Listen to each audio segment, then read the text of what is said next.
Chad Mueller following up here from BlueBird Summit Tree Farm. Today we're looking at a plant that we had put in the ground about 4 years ago. As you can see here, it survived the drought, but the deer browse has been a little heavy.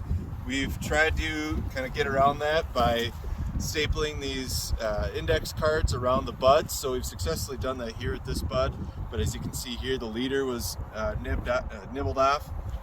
So this tree will actually kind of bush out. It'll still grow, but it'll be growing off of the lower branches and kind of stunt the growth a bit. Over here you can see the leader was actually saved, so the deer browse was below, but the tree is relatively unaffected because the leader is still going strong, and we'll be able to grow tall and straight.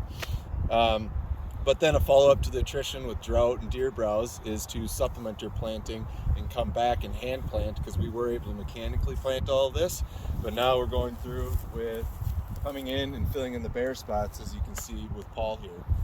All right, hey, welcome to BlueBird Summit, our follow-up on some tree planting. And again, yesterday we spent all day on the tree planter, and Jared will probably pan that a little bit later. So we put in probably as much as 8,000 trees, or potentially 8,000 trees. Now we've got some hand planting that needs to be completed to fill in the spaces from where we had planted before. So we've got this tool right here, this handy little tree planter shovel, piercing into the ground. We've got a row that we established in the previous, and now we're going to fill in some spaces.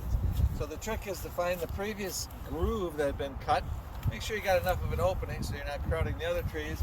You just come in, squeeze down. The soil is nice and soft this time of year. Give it a push back and forth. Now the big thing, we've trimmed these roots down, so we've got the basic root. We don't have any extras. That's about a third of the initial cut, but we've got plenty of root here. We put it in carefully so we don't get a J root. We come down, we push it down, then pull it back up. Pull it back up. Grab that same tree planter now. We've got it nicely positioned so that the roots aren't J-rooted. In other words, they're bent back around. And then we go ahead and we just pack it in around the side. Now, this is much more labor intensive than a tree planter, but very effective. The big thing I remember is to make sure that you close all the holes around the side so that we don't get weed seed dropping in there. But once it's in, we've got it packed down. It's nice and straight. Give it a little tug to make sure that it's not loose, and we're set.